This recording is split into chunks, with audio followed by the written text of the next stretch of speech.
Há algo que precisa ser dito hoje, com clareza e com amor. Existe uma confusão que está destruindo silenciosamente a vida espiritual de muitos cristãos. Uma confusão que parece inofensiva, mas que com o tempo esvazia a fé, enfraquece o caráter e separa o crente do verdadeiro Deus. Você já saiu de um culto com o coração acelerado, os olhos marejados, a sensação de que algo sobrenatural havia acontecido dentro de você? Você interpretou aquele momento como a presença de Deus. E talvez tenha sido, mas talvez não. E é justamente aí que mora o perigo. Charles Spurgeon, o príncipe da pregação, dizia que a maior ameaça à alma cristã não vem de fora. Não é a perseguição, não é a pobreza, não é o mundo lá fora. A maior ameaça é o engano que se veste de espiritualidade. Aquilo que parece luz, mas é sombra. Spurgeon entendia como poucos a diferença entre o entusiasmo da congregação e a obra genuína do Espírito. Ele pregava com fogo, com lágrimas, com uma convicção que sacudia multidões. Mas nunca confundiu o que as pessoas sentiam com o que Deus estava fazendo. Sentir muito não é o mesmo que receber do alto. E essa distinção não é um detalhe teológico para estudiosos de seminário. É uma questão de vida ou morte espiritual. É o que separa uma fé que sustenta de uma fé que desmorona na primeira tempestade da vida. A palavra de Deus em Hebreus 4:12 declara: a palavra de Deus é viva e eficaz, e mais cortante do que qualquer espada de 2 gumes, e penetra até ao ponto de dividir alma e espírito. A própria Escritura reconhece que existe uma fronteira entre alma e espírito. A alma é onde vivem as emoções, é onde a música ressoa, onde uma história toca uma ferida antiga, onde o ambiente carregado mexe com seus sentimentos. O espírito, por sua vez, é onde Deus habita no crente. Um lugar mais profundo, mais silencioso e mais real do que qualquer sensação passageira. Quando você chora porque uma melodia tocou numa dor que você carregava há anos, isso é alma. Quando você chora porque o Espírito Santo está te convencendo de pecado e te chamando ao arrependimento, isso é espírito. As duas podem se parecer, mas não são a mesma coisa. Spurgeon pregava que uma das maiores misericórdias de Deus é nos conceder discernimento, não apenas emoção, não apenas o calor de um culto. Discernimento. Porque a emoção sem discernimento é como uma chama sem direção. Ela ilumina por um instante, mas pode queimar tudo ao redor. E quantas vidas já foram chamuscadas por essa confusão? Quantas pessoas deixaram igrejas porque não sentiam mais nada? Quantas abandonaram a fé porque os cultos deixaram de ser emocionantes? Quantas se tornaram escravas de experiências, sempre buscando o próximo pico espiritual? Isso não é espiritualidade profunda. Isso é dependência emocional com roupagem religiosa. Pense em alguém que você conhece, alguém que frequenta a igreja há anos, que está presente em cada culto especial, que nunca perde um retiro, e ainda assim, em casa, é impaciente. No trabalho, é desonesto. No relacionamento, é distante. A emoção religiosa não transformou o caráter. A palavra, em 1 João 4:1, é direta. Amados, não creiais em todo o espírito, mas provai os espíritos se são de Deus. Provar, examinar, testar. Isso exige maturidade, razão e um conhecimento sólido das Escrituras. Não dá para discernir o que você nunca estudou. E aqui está o coração desta mensagem. A emoção não é inimiga da fé. Deus nos criou para sentir. Os salmos estão transbordando de emoção crua e honesta. Davi chorava diante do Senhor. Jeremias lamentava com o coração partido. Paulo escrevia com lágrimas que marcavam o papel. A emoção é boa.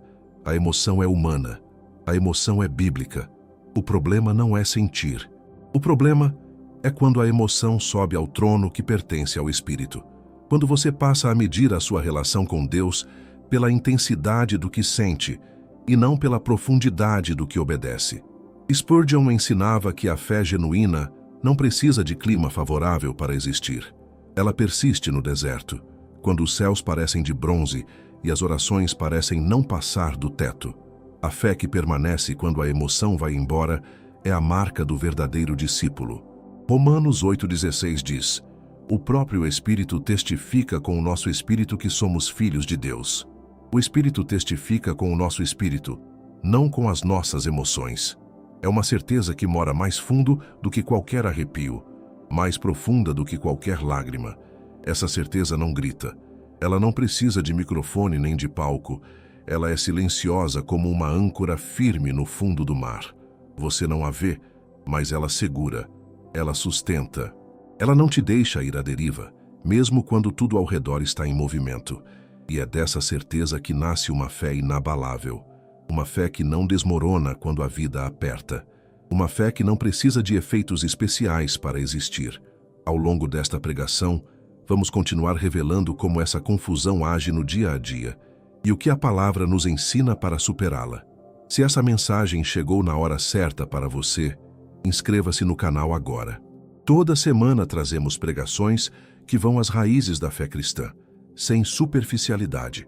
Clique no sino para não perder nenhuma. E se você quer aprofundar sua intimidade com Deus de forma prática, vá até o primeiro comentário fixado abaixo deste vídeo. Lá você encontra o link para o e-book 21 dias para restaurar sua intimidade com Deus. São 21 dias de encontro real, sem pressa, só você e o Pai. Existe um teste simples que você pode aplicar à sua própria vida espiritual. Um teste que não exige teologia avançada, nem anos de estudo bíblico. Ele exige apenas honestidade, a coragem de olhar para dentro sem se defender. Pense no culto mais emocionante que você já viveu. O que ficou? Não o que você sentiu durante. O que ficou depois. Na segunda-feira de manhã, quando o despertador tocou e a vida comum voltou com todo o seu peso. Quando o chefe exigiu o que você não tinha. Quando o filho respondeu mal. Quando a conta chegou e o dinheiro não. Você se tornou mais paciente, mais generoso, mais honesto, mais firme na palavra? Ou você voltou para casa com uma sensação boa no peito e a mesma vida de antes nas mãos? Essa é a pergunta que separa o fruto da sensação. Gálatas 5:22 lista os frutos do Espírito Santo: amor, alegria, paz, longanimidade, benignidade, bondade, fidelidade, mansidão e domínio próprio. Olhe para essa lista com atenção. Algum desses frutos você consegue fabricar com emoção? Você pode fabricar entusiasmo, pode fabricar lágrimas, pode fabricar animação. Quem nunca se emocionou com um filme, uma música, uma história bonita sem nenhuma implicação espiritual? A emoção é fácil de despertar, mas você não fabrica domínio próprio, não fabrica longanimidade, não fabrica uma paz que ultrapassa todo o entendimento. Esses frutos são obra do Espírito, não produto da emoção humana. O Espírito Santo produz frutos. A emoção produz sensações. Frutos ficam. Sensações passam. E aqui está uma realidade que poucos têm coragem de encarar. É possível frequentar cultos por anos, chorar em cada louvor, levantar as mãos em cada ministração, e ainda assim não apresentar nenhum dos frutos do Espírito na vida cotidiana. É possível ser emocionalmente religioso e espiritualmente estagnado ao mesmo tempo. Mateus 7:21 traz as palavras do próprio Jesus, e elas são pesadas demais para ignorar. Nem todo o que me diz, Senhor, Senhor, entrará no reino dos céus, mas aquele que faz a vontade de meu Pai. Não aquele que mais chora, não aquele que teve as experiências mais intensas, aquele que faz a vontade do Pai. Obediência, não emoção. Isso não significa que Deus não toca as emoções. Ele toca, e com uma profundidade que nenhuma música ou orador humano consegue replicar. Mas quando ele toca é com propósito. É para transformar, não para entreter. É para chamar ao arrependimento, não para produzir euforia passageira. João 16:8 revela o que o Espírito Santo faz quando vem. Ele convencerá o mundo do pecado, da justiça e do juízo. Convicção. Não conforto fácil. Não agrado. Um chamado que mexe com a consciência, que expõe o que precisa ser exposto, que purifica o que está contaminado. Quando foi a última vez que você saiu de um culto não eufórico, mas convicto? Não animado, mas arrependido? Não com uma sensação boa, mas com a certeza profunda de que algo em você precisava mudar? Essa é a marca do Espírito Santo em ação. Existe um tipo de cristão que vive de pico em pico espiritual. Ele só se sente próximo de Deus quando há um coral poderoso, uma pregação que arranca gritos da plateia. Quando a vida comum chega, ele murcha. Quando a segunda-feira aparece sem efeitos especiais, ele duvida, reclama que Deus está distante. Esse não é um problema de fé, é um problema de dependência emocional disfarçada de fé. Tiago 1, 2, 3 diz: Meus irmãos, considerai motivo de grande alegria o passardes por diversas provações, sabendo que a provação da vossa fé produz perseverança. A fé que cresce não cresce nos cultos animados. Ela cresce nas provações. Ela cresce nas travessias de deserto, nas noites sem resposta. Nos momentos em que a emoção some e só resta a decisão de continuar confiando. Uma fé que só existe quando se sente bem é uma fé frágil. É uma fé que a primeira tempestade leva. Mas existe outro tipo de caminhada.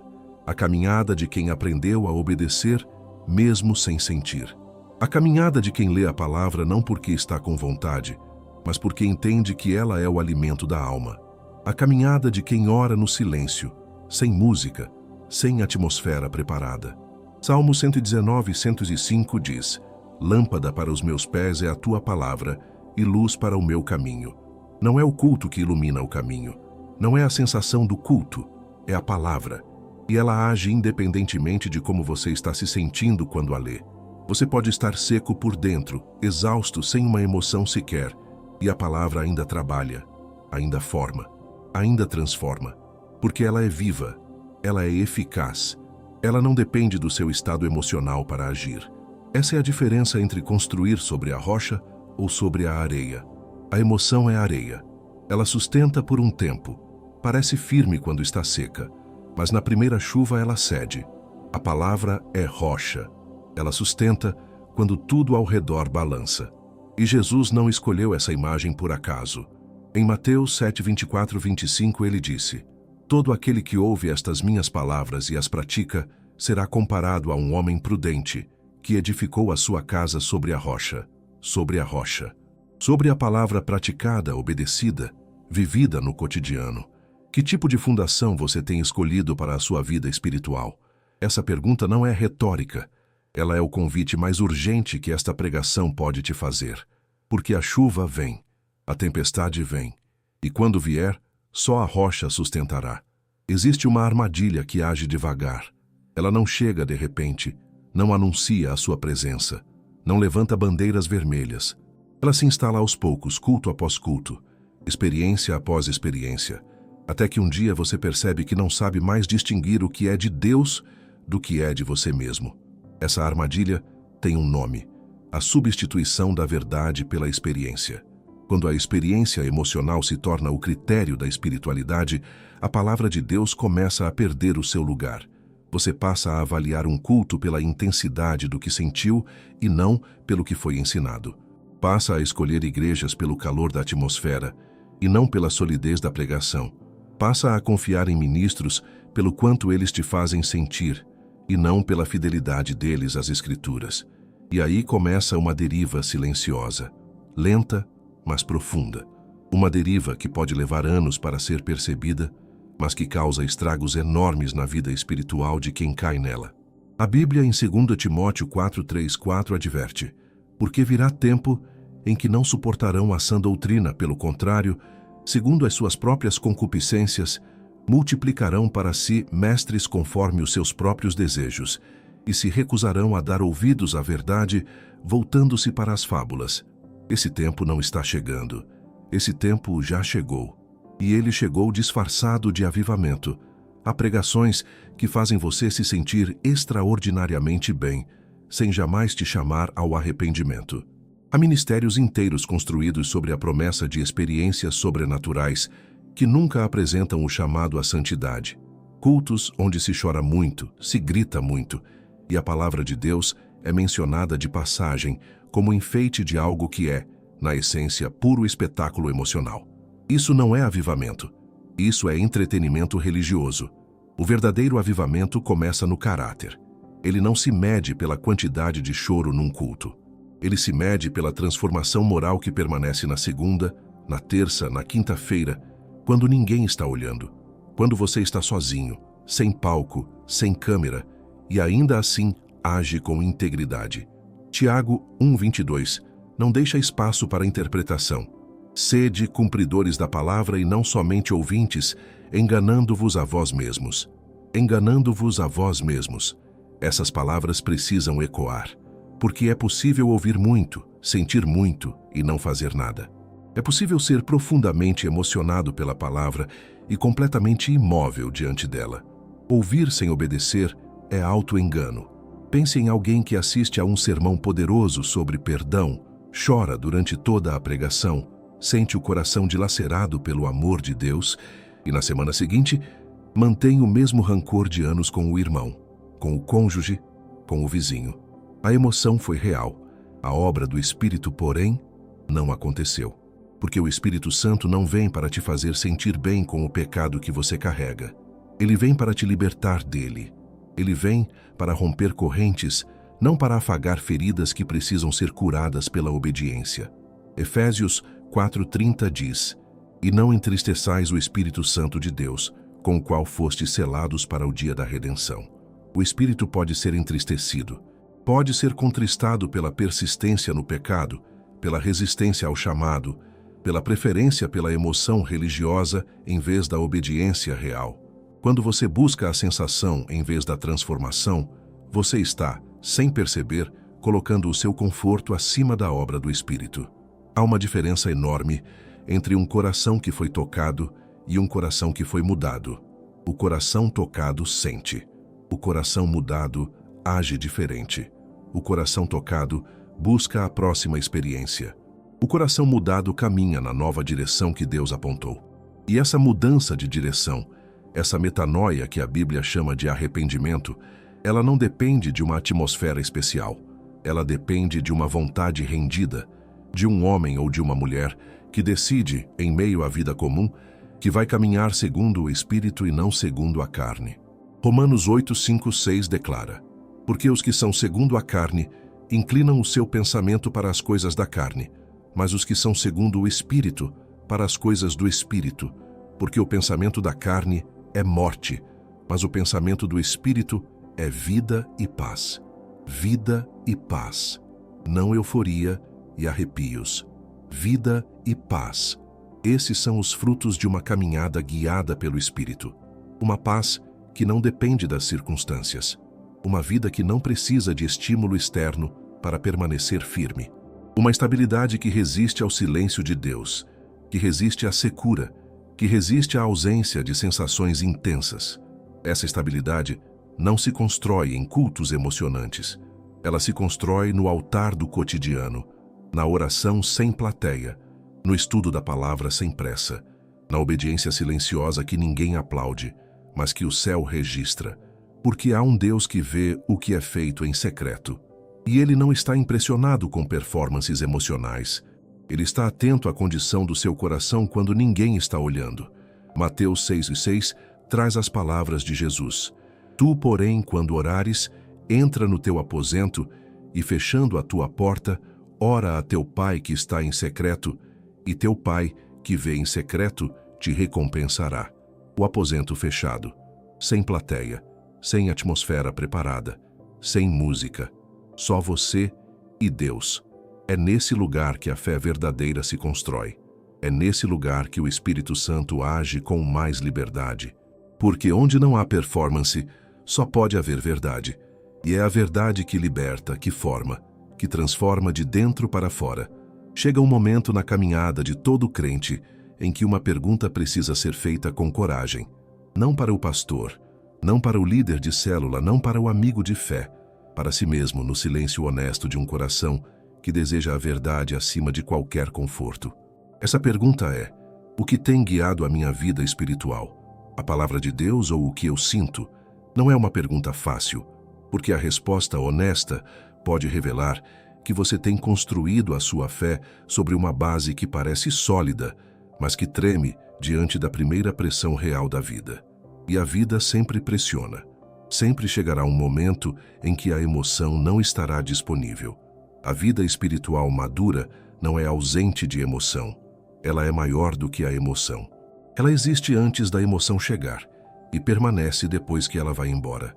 Ela não flutua conforme o estado de espírito, não sobe e desce com o calendário litúrgico, não depende de um ambiente favorável para se manifestar. A vida espiritual madura é enraizada, e raízes não crescem na superfície. Colossenses 2, 6, 7 diz: Portanto, como recebestes a Cristo Jesus, o Senhor, assim andai nele, nele enraizados e edificados, e confirmados na fé. Enraizados. Essa palavra carrega um peso imenso. Raízes crescem para baixo, para dentro, para o escuro. Elas não aparecem. Ninguém aplaude uma raiz, mas é ela que sustenta a árvore inteira quando o vento vem. A emoção é o que aparece na superfície. O espírito trabalha nas raízes, e as raízes se formam na disciplina espiritual, no hábito cotidiano da oração, mesmo quando não há vontade, no estudo metódico da palavra, mesmo quando ela não produz arrepios, no jejum, no silêncio, na meditação que não gera experiências extraordinárias, mas que forma, dia após dia, um caráter que reflete a Cristo. Você não constrói raízes profundas em um culto por semana. Você constrói raízes na intimidade diária com Deus. Salmos 1, 2, 3 descreve o homem bem-aventurado, mas que tem o seu prazer na lei do Senhor, e na sua lei medita de dia e de noite. Ele será como a árvore plantada junto a ribeiros de águas, a qual dá o seu fruto na estação própria. Na estação própria. Não quando a emoção estiver alta, não quando o ambiente estiver favorável. Na estação própria, porque as raízes estão firmes e a água não falta. Mas há algo que precisa ser dito com toda a clareza que esse momento exige. Cultivar a vida espiritual com disciplina não é o mesmo que suprimir as emoções. Não é criar uma fé fria, calculada, mecânica. Não é se tornar insensível ao mover de Deus. É exatamente o oposto. Quando você está enraizado na palavra, quando a sua vida de oração é real e consistente, quando o Espírito Santo tem livre curso na sua vida, através da obediência, as emoções que surgem são mais profundas, mais genuínas e mais transformadoras do que qualquer culto superproduzido poderia despertar. Porque agora elas não vêm da superfície, elas vêm de dentro. Isaías 58:11 promete: O Senhor te guiará continuamente, fartará a tua alma em lugares áridos e dará vigor aos teus ossos, e serás como um jardim regado e como uma nascente cujas águas nunca faltam. Cujas águas nunca faltam. Não somente nas estações de cultos emocionantes. Nunca faltam. Essa é a diferença entre a emoção que vem de fora e o espírito que habita por dentro. A emoção que vem de fora depende de condições externas. Ela precisa da música certa, do pregador certo, da atmosfera certa. Quando as condições mudam, ela vai embora. Já o Espírito Santo que habita por dentro não depende de circunstância alguma. Ele é o mesmo no deserto e no jardim, o mesmo na dor e na alegria, o mesmo na madrugada de choro e no amanhecer de louvor. Ele não visita e vai embora. Ele habita. Ele permanece. 1 Coríntios 3,16 declara: Não sabeis vós que sois templo de Deus e que o Espírito de Deus habita em vós? Templo. Não palco de experiências, não palco de performances emocionais. Templo. Morada. Habitação permanente. E se ele permanece, então a vida guiada por ele não pode ser uma vida que só funciona em ambiente de culto. Ela precisa funcionar na cozinha, no trânsito, no escritório, na cama de hospital, na conversa difícil com o filho que se afastou. É nesses lugares que o Espírito Santo quer ser reconhecido. É nesses lugares que a diferença entre emoção e espírito se torna visível a todos ao redor. Porque quando uma pessoa verdadeiramente guiada pelo Espírito enfrenta uma perda devastadora com uma paz que os outros não conseguem explicar, isso é testemunho. Quando ela escolhe o perdão, onde o orgulho exigiria a revanche, isso é testemunho. Quando ela permanece fiel à palavra num mundo que pressiona por concessões, isso é testemunho. Não o choro no culto, a vida fora dele. João 13,35 registra as palavras de Jesus: Nisto todos conhecerão que sois meus discípulos, se tiverdes amor uns aos outros. Não se tiverdes as experiências mais intensas. Não se tiverdes os cultos mais emocionantes. Se tiverdes amor uns aos outros. O amor que a Bíblia descreve não é um sentimento, é uma decisão, é um fruto. É a evidência mais concreta de que o Espírito Santo está, de fato, habitando e governando uma vida. E é essa evidência que o mundo ao seu redor está esperando ver em você. Chegamos ao fim desta pregação, mas não ao fim desta caminhada. Tudo o que foi dito aqui foi dito com amor, com respeito e com o desejo sincero de ver a sua fé crescer funda e firme como árvore plantada junto às águas. Que você nunca mais confunda o que sente com o que Deus está fazendo. Que o Espírito Santo seja de fato o guia da sua vida, dentro e fora dos cultos. Se esta mensagem tocou o seu coração, inscreva-se no canal, curta este vídeo e deixe nos comentários o que Deus falou com você hoje. Isso nos fortalece a continuar levando esta palavra. E no primeiro comentário fixado, você encontra o link para o e-book 21 dias para restaurar sua intimidade com Deus. Vale cada página. Que Deus te abençoe. Os próximos vídeos já aparecem na tela.